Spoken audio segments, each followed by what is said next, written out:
Hello guys, কেমন আছো? আশা করি আপনারা সবাই ভালো আছেন। এটা আমার নতুন ভিডিও। আমার দোকানের নাম আয়ুষ ইলেকট্রনিক্স।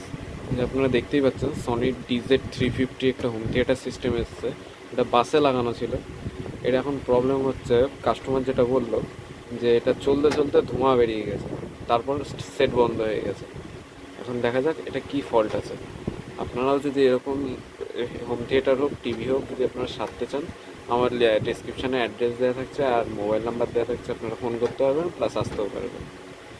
চলো তো ভিডিও শুরু করা যাক। ফল্টটা আমার সামনে খুলতেই ধরা পড়ে গেছে। এই যে এখানে যে পিএফগুলো আছে, এগুলো দেখুন পুরো কালো হয়ে গেছে। এই যে মানে ফেটে গেছে, এগুলো সব শর্ট হয়ে। এখন দেখা যাক এই এসএমপি পিএফগুলো যে খুলে দেখি, তারপর দেখি কোথাও শর্ট ফট আছে নাকি, তারপর তোমাদের রেডি করে আমি দেখাচ্ছি। দেখুন বন্ধুরা, সেটটা এখন ফুল রেডি।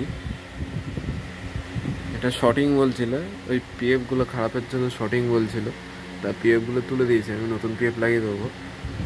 এখন ফুল রেডি হোম থিয়েটার, কোনো প্রবলেম নেই, কোনো হ্যাংয়ের প্রবলেম নেই। ফুল ডেট ছিল, ওটা শর্টিং দেখাচ্ছিল, আওয়াজ ফাওয়াজ সব চলে এসছে।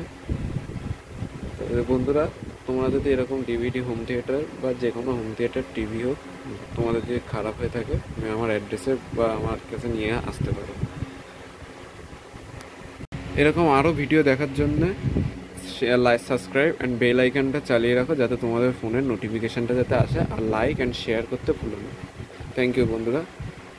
এই আসছি এর পরের ভিডিও নিয়ে খুব শিগগিরই।